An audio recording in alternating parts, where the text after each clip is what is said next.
When I work with customers, invariably I get calls from desperate customers that are looking for cash offers. They haven't been able to sell their house, the house has been on the market too long, or they have a new job in a different city and they've got to get going quickly.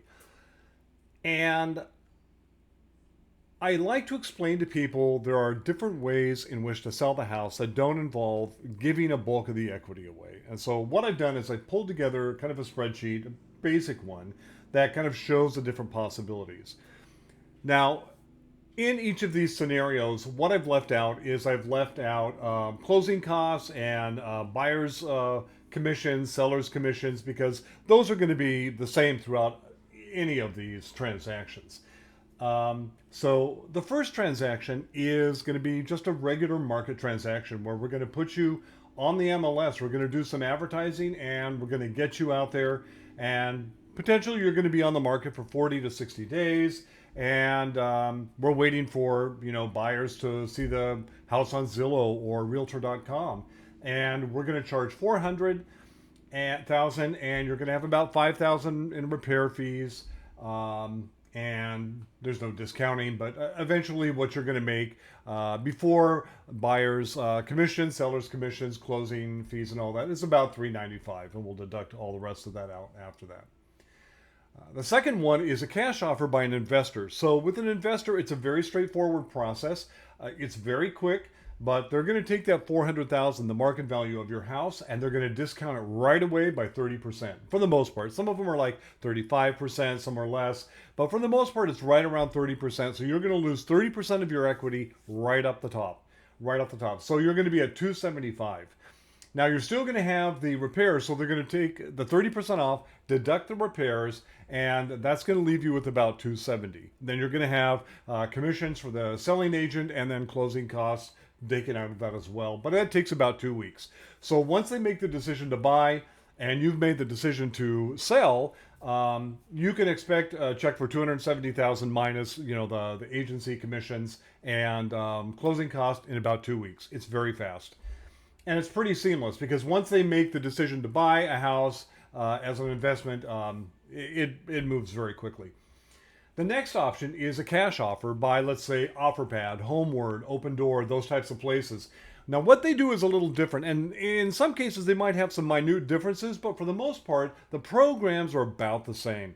So with Homeward, for example, they'll take the valuation of $400,000 for your house, and what they're going to do is they're going to break that up into two payments. So they're going to say, for example, we'll give you 84% of the value of your equity up front, and then the balance of that at the back end. Sorry, not just the equity, but they'll give you 84% of the value of the house up front, and then the balance of that at the back end. So in this case, for the $400,000 house, they're going to give you about $336,000.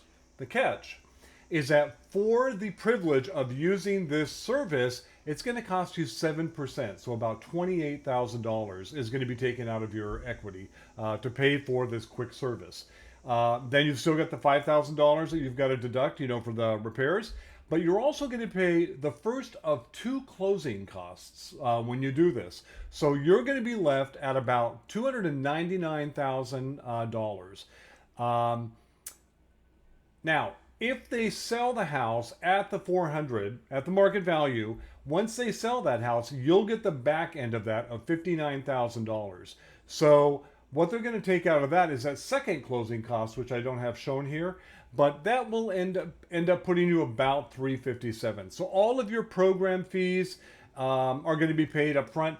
What's going to come out of the back half are going to be all of your commission fees, closing statements, or closing fees, things of that nature. So I always tell people in a case like this, if property isn't moving really quickly and we've got it priced well, it could be the case that you'll just end up with the 299 and nothing else. Because if they aren't able to sell that property quickly, they're going to be discounting the property, which is going to come out of that back half, that $59,000. So you could very well be left with just the 299. In the off chance that it does sell really high or at the full price, then you'll make the 357. And again, that's a pretty quick process. You're going to get that first check in about 2 weeks, and then you'll get the second check after we sell the house. And that could be 2 months, 3 months. We just, you never know. The best option, in my mind, if you're not willing to do a full market and sit on the market for 40 to 60 days, is a fast track sale. So in this particular scenario, what we would do, or what I would do, is I would discount the house by 50,000, and I would say, you know what? Let's cast a big net. So what we'll do is we'll say we're going to give the house we're going to discount it by $50,000. So in the MLS listing and all the advertisement I do, I would say house is 50,000 under market value.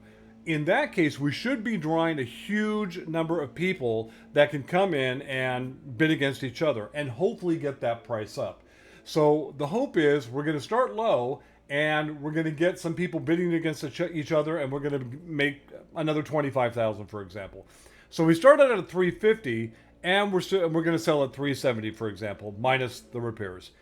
Um, in this particular case, it's a couple days to a week for us to sell, but it could take up to a month for closing, things of that nature. So I definitely think this is the better way to go. I mean, another option is you could post a house for $1. You're going to cast a massive net. You're going to get I don't know, a throng of people. They're going to come into the house, but ultimately you're going to get back up to that 350, 370 number, but you're going to kill your poor agent by doing that. So I recommend, starting a little lower and getting the number up.